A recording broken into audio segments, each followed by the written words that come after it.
నేను మీ ఆదర్శ రైతుని, మీకు అందుబాటులో ఉండే రైతుని. ఇంకైతే మీరు ఫస్ట్ టైం మన ఛానల్ చూస్తుంటే ఛానల్ సబ్స్క్రైబ్ చేసుకోండి, అలాగే లైక్ అండ్ షేర్ చేయండి. ఇప్పుడు మీరైతే thumbnail చూసింటే మీకు ఈ పాటికైతే అర్థమైపోయింది. జూన్ 1 తర్వాత టమాటో ధరలు అయితే కొంచెం అయితే పెరిగాయి. పెరిగిన తర్వాత అయితే రైతులైతే కొంచెం అయితే ఆనందంగా ఉన్నారు. తన టమాటో ధరలో మార్పు వచ్చింది. ముందు కంటే కొంచెం ఉత్సాహంగా ఉన్నారు. ఇంకా ఈ రేట్లు పెరగడం వల్ల అయితే 100%గా రైతులకి అనేది బర్డన్ అయితే అవుతుంది. మళ్ళీ మన చేతికి డబ్బులు వచ్చేసేంత వరకు. ఎందుకు మన పంటలో కాయలకు కటింగ్ వేసి మార్కెట్కి వేసుకుని అమ్ముకునేసి మన కాయలు అమ్మేసినాక మార్కెట్లో నుంచి డబ్బులు కూలోళ్ళకి వాళ్ళకంతా ఇచ్చేసి మనకి మిగిలిన డబ్బులు మన చేతిలోకి వస్తేనే మనకు బర్డన్ అనేది తగ్గుతుంది. లేకుండా ఈ రేట్లు పెరిగినా కూడా మనకి చెట్లలో కాయలు లేకపోతే మనం అప్పు చేసి పెడతాము. దానివల్ల అయితే మనకు 100%గా బర్డన్ అనేది అవుతుంది. అది చూసుకోవాలి మనము. మన చెట్లు ఎలా ఉన్నాయి, ఇంత ముందు వరకు రేట్లు లేవు కదా, మనం పట్టించుకోలేదు. ఇప్పుడు రేట్లు వచ్చాయి కదా, ఇప్పుడు పట్టించుకుంటున్నాము. మనకు చెట్ల క్రాప్ ఎలా ఉంది, క్రాప్ తక్కువ ఉందా, ఎక్కువ ఉందా, అలా అదైతే చూసుకోవాలి. మన క్రాప్ను బట్టి అయితే చెట్టును బట్టి అయితే మనం ఇన్వెస్ట్మెంట్ చేసుకోవాలి. అలా కాకుండా చెట్టును బట్టి కాకుండా నీకు ఇష్టం వచ్చినట్లు నువ్వు ఇన్వెస్ట్ చేసుకుంటే 100%గా అయితే లాసుల్లోకి అయితే వెళ్ళిపోతాము. లాసుల్లోకి వెళ్ళిపోవడం వల్ల నీకు గ్రేడ్ 100 రూపాయలు అమ్మినా, 1000 రూపాయలు అమ్మినా కూడా లాసుల్లోకి వెళ్ళిపోయే పరిస్థితులు అయితే 100%గా అయితే ఉంటాయి. చూసుకోవాలి మనం కూడా. ఎందుకంటే ఒకసారి మనకు తెలిసిపోతుంది, మన పంట గురించి మనకు తెలుస్తుంది. ఏ విధంగా చేస్తున్నాము, ఏం చేస్తున్నాము, వదిలేసామా, స్ప్రేయింగ్లు చేసామా లేదా టయానికి, ఇప్పుడు నుంచి బాగా పట్టించుకుంటే చెట్టు బాగా వస్తుందా లేదా. ఆల్రెడీ చెట్టుకు టైం కూడా అయిపోయింటుంది. ఎందుకంటే మనం పర్ఫెక్ట్గా పట్టించుకొని ఉంటాము, వదిలేసింటాము, గాలికి వదిలేసింటాము. ఇప్పుడు ఎగ్దమ్మని రేట్ పెరిగింది కదా అని మనం టమాటా చెట్లను ఇప్పుడు పట్టించుకుంటే కొన్ని చెట్లు అయితే ఎర్రగా అయిపోయిన చెట్లు అయితే మనం తీసుకొని రాలేము. ఆల్రెడీ వర్షాలు ఎక్కువ పడుతున్నాయి. ఆ వర్షాలు పడినప్పుడు కూడా చెట్టు అనేది నీళ్ళు ఎక్కువ తాగేసి ఉంటుంది, చచ్చిపోయి ఉంటుంది. ఏర్లుగా అనేది అప్పుడు మనము రేట్లు లేవులే కదా అని వర్షాలు పడినప్పుడు కూడా పంటలో నీళ్ళు లేకని చేసిండము. ఇలాంటివి చాలా అయితే ఉంటాయి. మనంతకు మనమే క్వశ్చన్ వేసుకోవాలి. మన పంటకు మనం పెట్టే ఇన్వెస్ట్మెంట్ డబ్బులు వెనక్కి వస్తుందో లేదా చూసుకొని అయితే ఖర్చు పెట్టుకోవాలి. పెట్టుబడి వెనక్కి వస్తుందా లేదా. ఎందుకంటే ఫస్ట్ పెట్టుబడి కోసం ఇప్పుడు ఉండే చెట్లు ఫస్ట్ పెట్టుబడి చూసుకోవాలి, తర్వాత లాభానికి అయితే వెళ్ళాలి. మనం ఇంకా పెట్టే డబ్బుల కోసము చెట్లు బాగుంటే నీ ఒకటో పురి, రెండో పురి, 50 రోజులు, 60 రోజుల చెట్లు వాళ్ళకేం ప్రాబ్లం లేదు.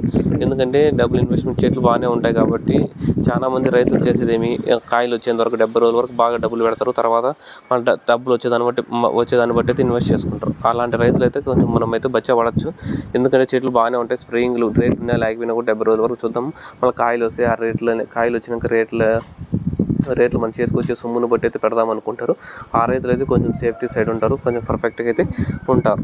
అది ఇంకా మెయిన్గా ఏమంటే ఇప్పుడైతే కొంచెం హ్యాపీ అయినారు. జూన్ 1 తర్వాత అయితే కొంచెం రేట్లు కొంచెం చేంజ్ అనిపించింది. మామూలు 200 లోపల అయితే మార్కెట్ పోతుంది, ఇప్పుడు 400 లోపల వరకు అయితే పోతుంది. రేటు మీద మామూలుగా ముందు మంచి కాయలు అయితే పోతున్నాయి, 120, 130 పోతున్నాయి. ఇప్పుడైతే నేను అంగంలో మా ఫ్రెండ్ వేసిపోయినాడు, 410 రూపాయలు అయితే పోయాయంట. ఒక 250 బాక్స్ 250 వేసిపోయింటే 220, 210 అయినాయంట. అది కూడా బెనిఫిటే. ఇప్పుడు ఫస్ట్ టైం 50,000 పట్టి వచ్చింది మనకి అని చెప్పినాడు. నాకు సంతోషమైంది. ఎందుకంటే ఫస్ట్ టైము జాబ్ చేస్తున్నాడు, సేద్యం పెట్టాడు, 3 ఎకరాలు పెట్టాడు. ఫస్ట్ అదనైతే వెళ్ళిపోయింది.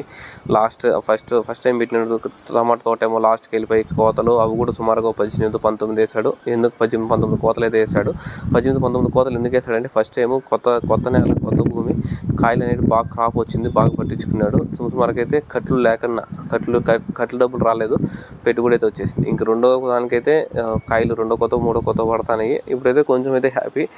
అబ్బా ఎంత హ్యాపీగా ఉందరా స్వామి. మనం పెట్టిన పెట్టుబడికి, మన అగసాట్లకి ఫస్ట్ టైం ఒక 50,000 పట్టి అయితే రిటర్న్ అయితే తీసుకున్నాను. ఆ 50,000 పట్టి కొంచెం ఆనందము. 50,000 ప్లస్ తీసినాను. మనం ఓ నెల జాబ్ చేస్తే కానీ ఆ డబ్బులు అనేది రాదు మనకి. 50,000 అయినా కూడా మనకు ఒక కోతలో వచ్చేసింది. ఇంకో కోత కూడా 50,000 వచ్చింది అనుకో, హ్యాపీ చెప్తున్నాను. అతని హ్యాపీనెస్సే నా హ్యాపీనెస్. ఎందుకంటే అతను మనం చెప్పినటువంటి ఫాలో అయ్యాడు 100%గా. ఒక వీడియో కూడా అయితే చేస్తాను. స్ప్రేయింగ్లు కానీ ఏమన్నా డౌట్లు వచ్చినా కూడా 100% మనకే కాల్ చేశాడు. అన్ని సక్సెస్ అయినాడు. ఇప్పుడైతే ఆ పెట్టుబడి ఈ పెట్టుబడి కొట్టేస్తే చాలు. మిగిలిన డబ్బులు అయితే ఎట్లా అయితే కట్టలు మిగిలిన కూడా ఇంకో పంటకి కట్టలు డబ్బులు రాకపోయినా కూడా ఇంకో పంటకి మనకు కట్టు ఉంటాయి, ఆ పంటలో డబ్బులు వచ్చినా చాలు అనే కాటికైతే అలా అయితే చెప్పాను నేను కూడా. నీకు కట్టలు దుడ్లు రాకపోయినా కూడా ఇంకో పంట పెట్టినప్పుడు నీకు 100% కట్టలు రావాలి. ఆ పంట కట్టలు డబ్బులు సంపాదించుకోవచ్చు లేరా. ఈ ప్రస్తుతానికి ఈ పంటకు పెట్టుబడులు తీసుకుంటే సరిపోతుందని చెప్పాము. కానీ మనకి ఇప్పుడు కొంచెం రేట్ రైజ్ అయింది. ఫస్ట్ టైం 400 ప్లస్ పోయినాయని చెప్పినాడు 200 బాక్సులు. మళ్ళీ కూలోళ్ళు, బాడీలు, ఖర్చులు, ఆటో బాడీలు మళ్ళీ కమిషన్ అన్నీ వినా కూడా 50,000 ప్లస్ వచ్చాయి. దానికైతే నేనైతే హ్యాపీనే. చాలా రోజుల తర్వాత రైతు హ్యాపీగా ఉన్నాడు. ఫోన్ చేస్తాడు అదే పనిగా మనకి ఫస్ట్ టైం వచ్చిందని. అది కూడా సంతోషమే. ఎందుకంటే రైతు సంతోషంగా ఉంటేనే చూడండి, రైతు సంతోషంగా ఉంటేనే మొత్తం మంది సంతోషంగా ఉంటారు. మండి వాళ్ళ కమిషన్ ఎక్కువ వస్తుంది, ట్రాన్స్పోర్ట్ వాళ్ళకి బాగుంటుంది. మనము కూలోళ్ళకు రూపాయి వచ్చేది 1.5 కూడా ఎక్కువ ఎగేసిస్తాము. ఏంటో ఒకటి తీసిస్తాం, కూల్ డ్రింకులు అవి కూల్ డ్రింకులు తీసేయాలన్నా కూడా ఒక డబ్బులు కావాల్సిందే ముందు. ఇలాంటివన్నీ ఉంటాయి. ఇది ఇప్పటి వరకు రైతు హ్యాపీగా ఉండటమే మన ఫస్ట్ ధ్యేయం. ఎందుకంటే రైతు హ్యాపీగా ఉంటే దేశం అంతా హ్యాపీగా ఉంటుంది కాబట్టి. ఎందుకంటే వాళ్ళు ఒకటి కొన్నారనుకో 10 మంది బాగుపడతారు కాబట్టి. ఓకే, ఇంకా నెక్స్ట్ వీడియోలో టుమారో అయితే వస్తాను. Thank you. 100% సబ్స్క్రైబ్ చేసుకోండి ఛానల్ని.